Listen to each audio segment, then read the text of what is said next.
Welcome back to the Constitutional Clarion. The new minority government in Tasmania has stated that it will introduce a stability clause which will vacate the seat of any member of parliament who ceases to be a parliamentary member of the political party that had endorsed them at the last election. This video will address such laws generally, which are known as anti-party hopping laws or anti-defection laws, or more quaintly in New Zealand as waka-jumping laws, jumping from one canoe, a waka, to another, which is of course a fairly perilous manoeuvre.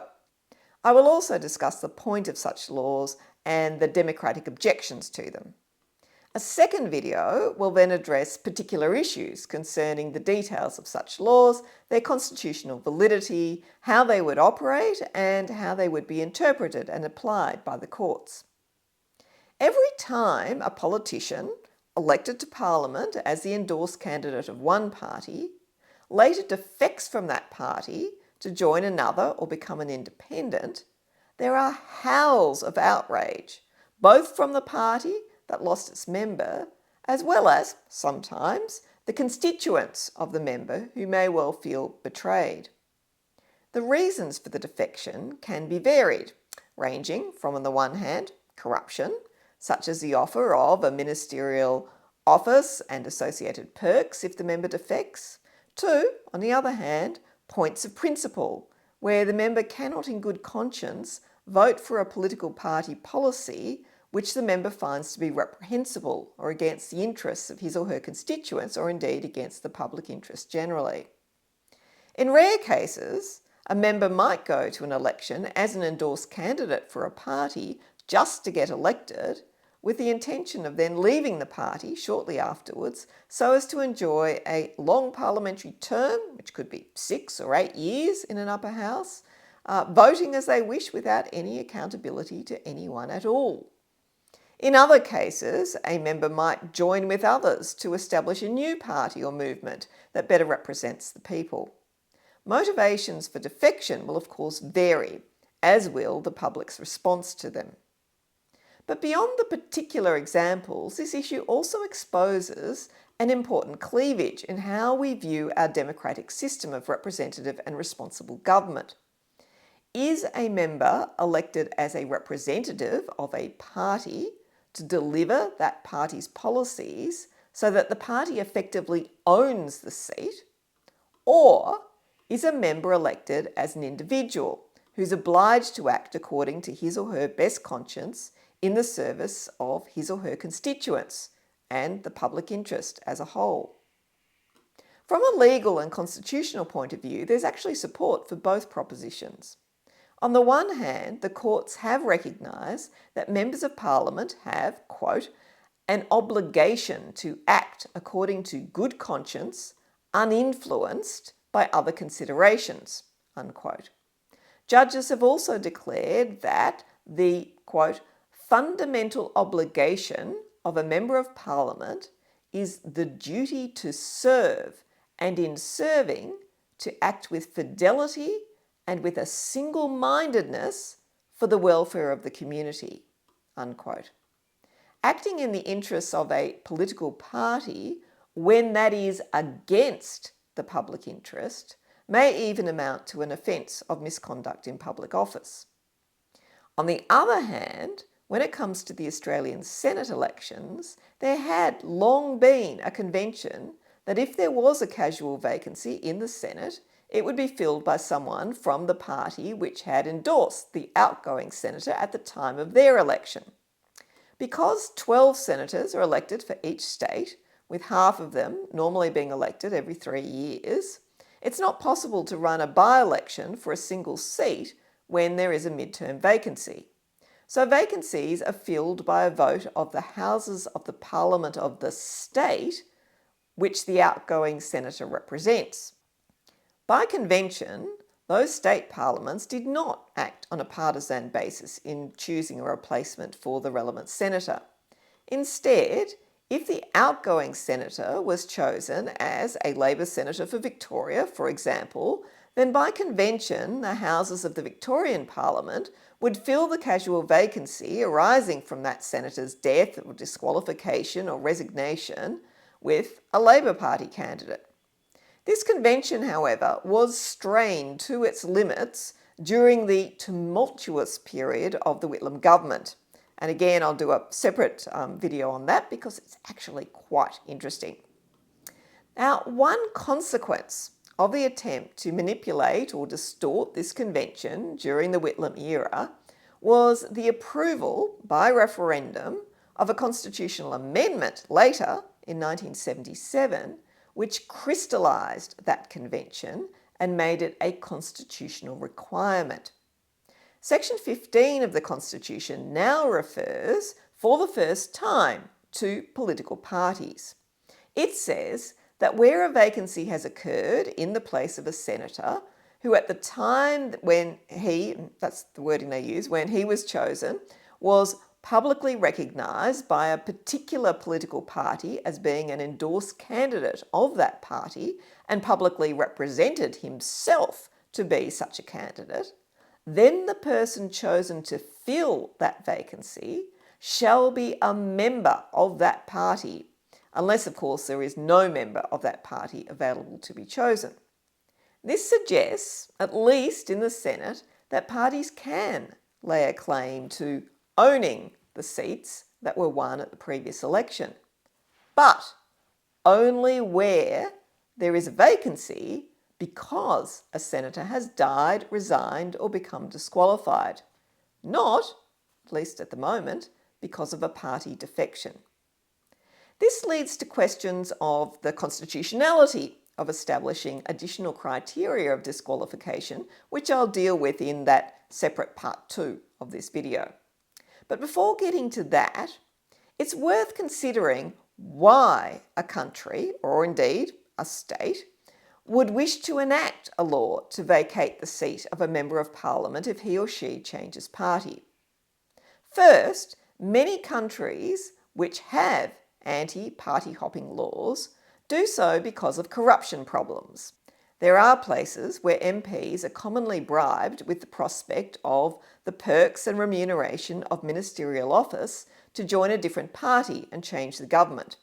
Fortunately, that is not a motivating factor for such laws in Australia, although, coincidentally, Tasmania is the place where a businessman attempted to bribe a politician to cross the floor to prevent the formation of a Labor government in alliance with the Greens back in 1989. But in that case, the politician reported the attempted bribe to the police, and it was the businessman who was convicted and imprisoned.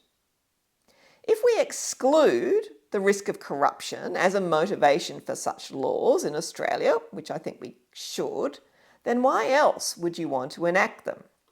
The argument is that they help to ensure government stability and hence, flowing from that, economic and social stability, as a government cannot be brought down by a disgruntled party member defecting. Tasmania, having a small legislative assembly of only 35 members and an electoral system of proportional representation, is particularly vulnerable to the election of hung parliaments or the loss of majority government due to members becoming independents or joining another party. For example, in the 1980s, as some of my viewers will remember, there was great controversy about whether the Franklin River should be dammed to provide hydroelectricity to the state. The then Labor government was fractured on the issue, with some members wanting to dam the Franklin, others wanting to dam the Gordon above Olga, and a third group wanting no further dams at all.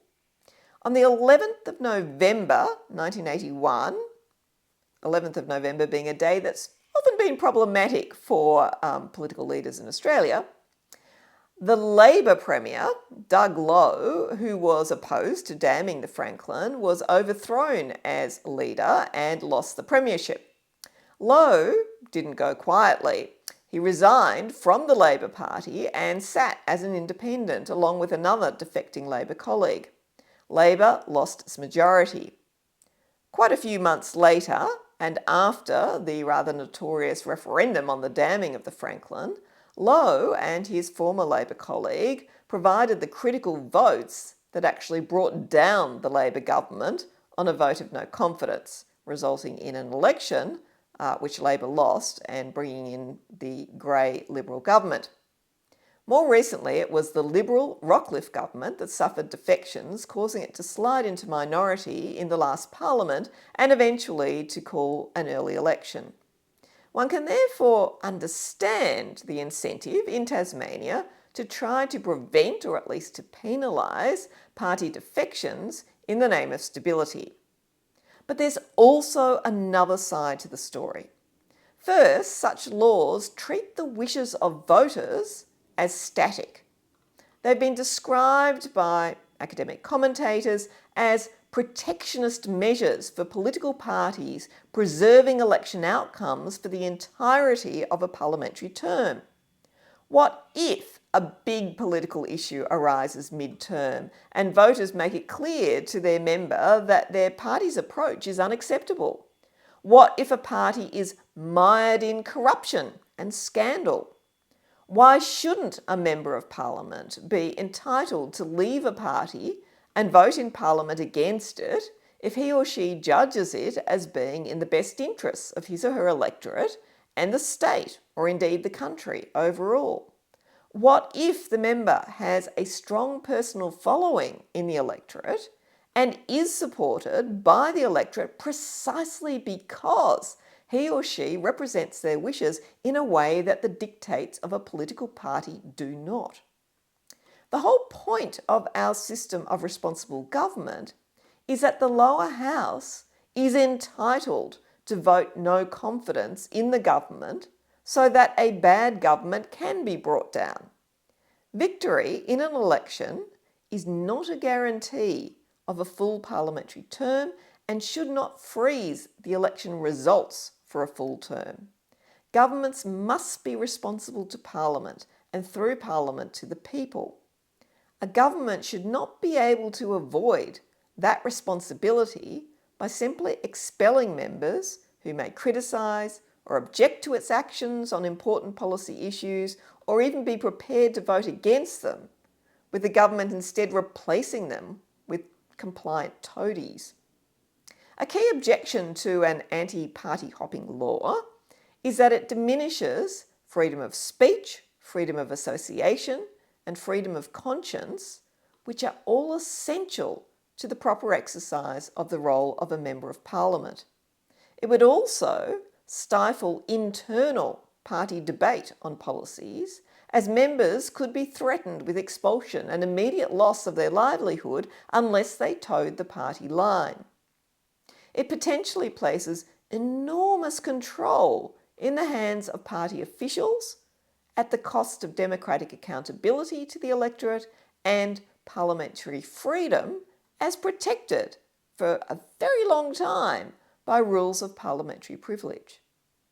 Because of this, the Latimer House principles, which were principles that were developed by the Commonwealth of Nations to guide democratic best practice in Commonwealth countries, including Australia, stress the importance of preserving the independence of parliamentarians.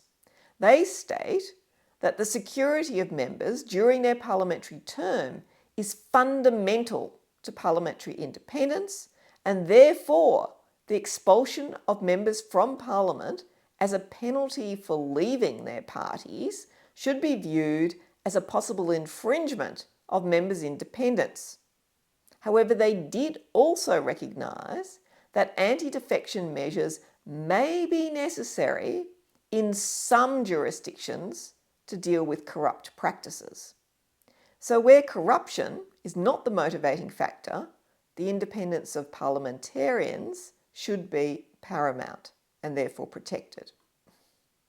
Overall, anti-party hopping laws are primarily enacted in emerging or sometimes called fragile democratic systems, such as those in small South Pacific countries.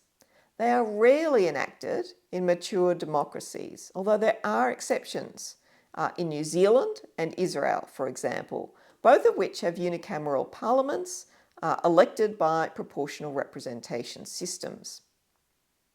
Generally, the view is taken that such measures are anti-democratic because, again to quote some academics here, so Carolyn Morris and Sarah Miskin, they inhibit representatives from following their conscience, elevate parties to an unjustified extent, and prevent a parliament from holding the government to account. Academics also argue that party discipline should be a matter for parties to deal with, not the law and the courts. Do anti-party hopping laws achieve their aim? The experience in other countries has been mixed.